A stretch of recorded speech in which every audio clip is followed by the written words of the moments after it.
आइए जानते हैं आज की कुछ अंतर्राष्ट्रीय खबरों को। पहले एक नजर आज की हेडलाइंस पर। मणिपुर जिरीबाम अपहरण मामले में अब तक 6 की डेड बॉडी मिली, गृह मंत्रालय ने जारी किए निर्देश। राहुल गांधी ने बाइडेन से की पीएम मोदी की तुलना, बोले हमारे प्रधानमंत्री की भी याददाश्त चली गई है। नमाज पढ़ने के लिए छुट्टी मिल सकती है तो हनुमान चालीसा पढ़ने के लिए क्यों नहीं, झारखंड में बोले असम के सीएम हेमंत बिस्वा शर्मा। जान पर खेलकर बचाई 5 मासूमों की जिंदगी, पर अपना बच्चा लापता, झांसी अग्निकांड के पीड़ित पिता की कहानी। हमारा नारा एक रहेंगे तो सेफ रहेंगे है, सीएम योगी के बटेंगे तो कटेंगे से डिप्टी सीएम केशव प्रसाद मौर्य की किनारा। ठाणे में प्रचार के दौरान सीएम शिंदे के बैग की जांच, दूसरी बार हुआ आमना सामना। इजराइल ने तोड़ा ईरान का परमाणु बम बनाने का सपना। 27 साल की कैरोलिन लेविट होंगी व्हाइट हाउस की नई प्रेस सेक्रेटरी, ट्रंप ने जमकर की तारीफ।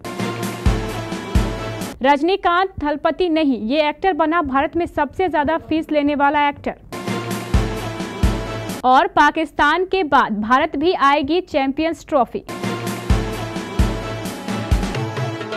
मणिपुर के जिरीबाम में संदिग्ध कुकी उग्रवादियों द्वारा परिवार को बंधक बनाए जाने के बाद अब तक 6 शव बरामद किए गए हैं। 5 दिन पहले हुई अपहरण की घटना में संदिग्ध कुकी उग्रवादियों द्वारा मैतेई समुदाय की 3 महिलाओं और 3 बच्चों, जिनमें एक 8 महीने का बच्चा भी शामिल था, उग्रवादियों ने सभी को बंधक बना लिया था। असम के सिलचर में शुक्रवार रात एक महिला और 2 बच्चों के शव मुर्दा घर में लाए गए। इस घटना के बाद पड़ोसी जिरीबाम जिले में तनाव है।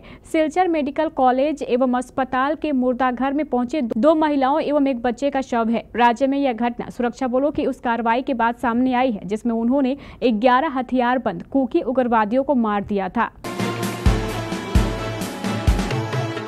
कांग्रेस सांसद राहुल गांधी शनिवार को महाराष्ट्र के अमरावती में एक जनसभा को संबोधित करने पहुंचे। यहां उन्होंने जमकर पीएम मोदी और केंद्र सरकार पर निशाना साधा। इससे पहले चुनाव आयोग के अधिकारियों ने अमरावती पहुंचने पर राहुल गांधी के बैग की जांच की। यह घटना भाजपा और विपक्षी दलों के बीच राजनीतिक विवाद के बीच हुई, जिन्होंने चुनाव आयोग पर भारतीय ब्लॉक नेताओं के खिलाफ चुनिंदा कार्रवाई करने का आरोप लगाया। निरीक्षण का एक वीडियो दिखाई दे रहा है जिसमें अधिकारियों का एक समूह मैदान में राहुल गांधी के हेलीकॉप्टर की तलाशी ले रहा है, जबकि कांग्रेस नेता पास में ही खड़े हैं। बैग की जांच जारी रहने के दौरान लोकसभा में विपक्ष के नेता गांधी वहां से चले गए और पार्टी नेताओं से बातचीत करते नजर आए। स्कूलों में शुक्रवार की छुट्टी यानी वीकली ऑफ का मुद्दा एक बार फिर गर्मा गया है। असम के मुख्यमंत्री हेमंत बिस्वा शर्मा ने सवाल किया है कि अगर नमाज पढ़ने के लिए शुक्रवार को स्कूल बंद हो सकते हैं तो हनुमान चालीसा पढ़ने के लिए मंगलवार को स्कूल क्यों बंद नहीं हो सकते। हेमंत बिस्वा शर्मा ने झारखंड में एक जनसभा के दौरान यह बातें कही। दरअसल झारखंड में 2 चरणों में विधानसभा चुनाव हो रहे हैं। 13 नवंबर के बाद अब 20 नवंबर को दूसरे चरण के मतदान होंगे। वहीं वोटों की गिनती 23 नवंबर को होगी। बीजेपी ने झारखंड विधानसभा के लिए बीजेपी का सब प्रभारी बनाया है। इन दिनों असम के सीएम झारखंड में बीजेपी के लिए रोड मैप तैयार करने में मदद कर रहे हैं। इस दौरान उन्होंने स्कूलों में शुक्रवार की छुट्टी का मुद्दा उठाया है। झांसी के रानी लक्ष्मीबाई मेडिकल कॉलेज में आग लगने से 10 बच्चों की मौत हो गई। हादसे में कई बच्चे ऐसे हैं जिनके मां बाप की जानकारी नहीं मिल पा रही है। वहीं कुछ मां बाप भी ऐसे हैं जिनको अपने बच्चों की जानकारी नहीं मिल पा रही है। ऐसे ही एक पिता है महोबा के कुलदीप सिंह। महोबा जिले के कबई इलाके के रहने वाले कुलदीप सिंह का भी बेटा मेडिकल कॉलेज में एडमिट था, जिसका अब कुछ पता नहीं चल पा रहा है। 9 नवंबर को कुलदीप के बेटे का जन्म हुआ था। उसकी तबीयत खराब हुई तो झांसी मेडिकल कॉलेज में भर्ती कराया गया।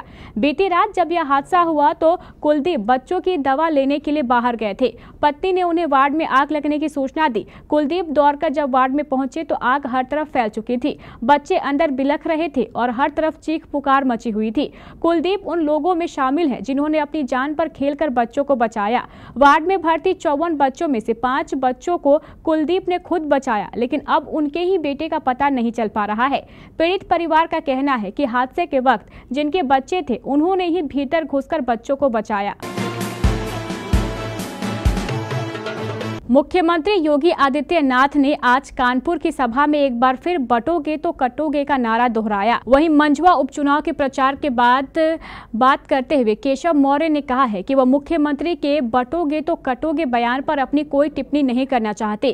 केशव मौर्य ने कहा है कि वह नहीं जानते हैं कि मुख्यमंत्री ने यह बात किस संदर्भ में कही है, इसलिए वह कोई टिप्पणी नहीं करेंगे। लेकिन नारा जो प्रधानमंत्री ने दिया है, सबका साथ सबका विकास और एक है तो सेफ है, यही नारा हमारा नारा है। केशव मौर्य ने बातचीत में कहा है कि मुख्यमंत्री ने जो बातें कही हैं, उन्होंने कुछ सोच समझकर ही कहा होगा। जिस संदर्भ में उन्होंने ये बातें कही हैं, यह मैं नहीं जानता, लेकिन मेरा इस पर कोई टिप्पणी करना ठीक नहीं है। महाराष्ट्र में विधानसभा चुनाव के मद्देनजर प्रचार अभियान तेजी से जारी है। इस बीच चुनाव आयोग के अधिकारियों ने थाने में मुख्यमंत्री एकनाथ शिंदे के बैग की एक बार फिर जांच की है। इस चुनाव में ये दूसरी बार है जब उनके बैग की जांच की गई। इससे पहले पालघर में सीएम शिंदे का बैग चेक किया गया था। पालघर के कोलवाड़ी पुलिस परेड ग्राउंड में हेलीपैड पर सीएम शिंदे का बैग चेक किया गया। हेलीपैड पर उतरने के बाद ही उनके बैग की जांच की गई थी। चुनाव प्रचार के दौरान बीजेपी नेता और महाराष्ट्र के डिप्टी सीएम देवेंद्र फडणवीस का बैग भी चेक किया गया था। बीजेपी की महाराष्ट्र इकाई ने बुधवार को सोशल मीडिया पर इस संबंध में एक वीडियो भी शेयर किया था। इसमें सुरक्षाकर्मी फडणवीस के बैग की जांच करते हुए नजर आ रहे हैं। बीजेपी की ओर से यह भी कहा गया है कि सभी को संवैधानिक व्यवस्था का पालन करना चाहिए। इजराइल ने अक्टूबर के आखिर में ईरान के ऊपर बड़ा हवाई हमला किया था, जिसमें ईरान की सैन्य सुविधा को निशाना बनाया गया था। इसे इजराइल का ईरान पर सबसे बड़ा हमला बताया गया था, जिसमें 100 से ज्यादा लड़ाकू विमानों का इस्तेमाल किया गया था। हालांकि ईरान ने किसी भी बड़े नुकसान से इनकार किया था, लेकिन अब इजरायली अधिकारियों ने दावा किया है कि हमले में ईरान की सीक्रेट न्यूक्लियर रिसर्च सुविधा को निशाना बनाया गया था, जिसे शिया देश की परमाणु बम बनाने की क्षमता को काफी हद तक रोक दिया गया है। नवनिर्वाचित राष्ट्रपति डोनाल्ड ट्रंप ने शुक्रवार को अपने अभियान की प्रेस सचिव कैरोलिन लेविट को व्हाइट हाउस की प्रेस सचिव नियुक्त किया है। 27 वर्षीय लेविट, जो वर्तमान में ट्रंप की प्रवक्ता हैं, जो अमेरिकी इतिहास में व्हाइट हाउस की सबसे कम उम्र की प्रवक्ता होंगी। इससे पहले यह रिकॉर्ड रोनाल्ड जिगलर को मिला था, जो रिचर्ड निकलस के कार्यकाल के दौरान 1969 में इस पद को संभालने के सबसे कम उम्र के 29 वर्ष के थे। ट्रंप ने एक बयान जारी करते हुए कैरोलिन की जमकर तारीफ की और उम्मीद जताई है कि वह पहले की तरह अपने शानदार प्रदर्शन को जारी रखेंगे। ट्रंप ने कहा, कैरोलिन लेविट ने मेरे ऐतिहासिक अभियान में राष्ट्रीय प्रेस सचिव के रूप में एक अभूतपूर्व काम किया है और मुझे यह घोषणा करते हुए खुशी हो रही है कि वह व्हाइट हाउस प्रेस सचिव के रूप में काम करेंगी। अभी तक जब बात भारत में सबसे ज्यादा फीस लेने वाले एक्ट्रेस की आती है तो सुपरस्टार रजनीकांत और तलपति विजय का नाम जरूर लिया जाता है, लेकिन साउथ के सुपरस्टार अल्लू अर्जुन ने फीस के मामले में उन्हें भी पीछे छोड़ दिया है, जिसका कारण उनकी अपकमिंग और much awaited film Pushpa 2 the rule है, जिसका बजट 500 करोड़ बताया जा रहा है। वही रिपोर्ट की माने तो कहा जा रहा है कि फिल्म ने 1000 करोड़ की कमाई प्री रिलीज के साथ कर ली है। इसके साथ ही वह सबसे ज्यादा फीस लेने वाले भारतीय एक्टर बन गए हैं। खबरों की माने तो अल्लू अर्जुन ने अपकमिंग फिल्म पुष्पा के लिए 300 करोड़ रुपए चार्ज किए हैं। इसके चलते वह अभी भारत के सबसे ज्यादा फीस लेने वाले एक्टर हैं, जबकि इससे पहले तलपति विजय ने अपनी आखिरी फिल्म तलपति 69 के लिए 275 करोड़ की फीस ली थी, जबकि शाहरुख खान 250 करोड़ की फीस ले चुके हैं। वहीं सुपरस्टार रजनीकांत 150 से 200 करोड़ के बीच रकम एक फिल्म के लिए वसूलते हैं। अगले साल पाकिस्तान की मेजबानी में चैंपियंस ट्रॉफी होनी है। इसी के तहत इंटरनेशनल क्रिकेट काउंसिल के इस टूर्नामेंट की ट्रॉफी 14 नवंबर को पाकिस्तान के इस्लामाबाद पहुंच गई है। तब पाकिस्तानी सरकार ने इस ट्रॉफी को पाकिस्तान के कब्जे वाले कश्मीर में भी घुमाने का ऐलान किया था, मगर भारतीय क्रिकेट कंट्रोल बोर्ड की आपत्ति के बाद आईसीसी ने इसे रद्द कर दिया। इसी के साथ आईसीसी ने ट्रॉफी टूर का नया शेड्यूल जारी कर दिया है, जिसके तहत ट्रॉफी अब पीओके नहीं जा सकेगी। शेड्यूल के मुताबिक यह ट्रॉफी 12 दिनों के टूर के लिए भारत भी आएगी।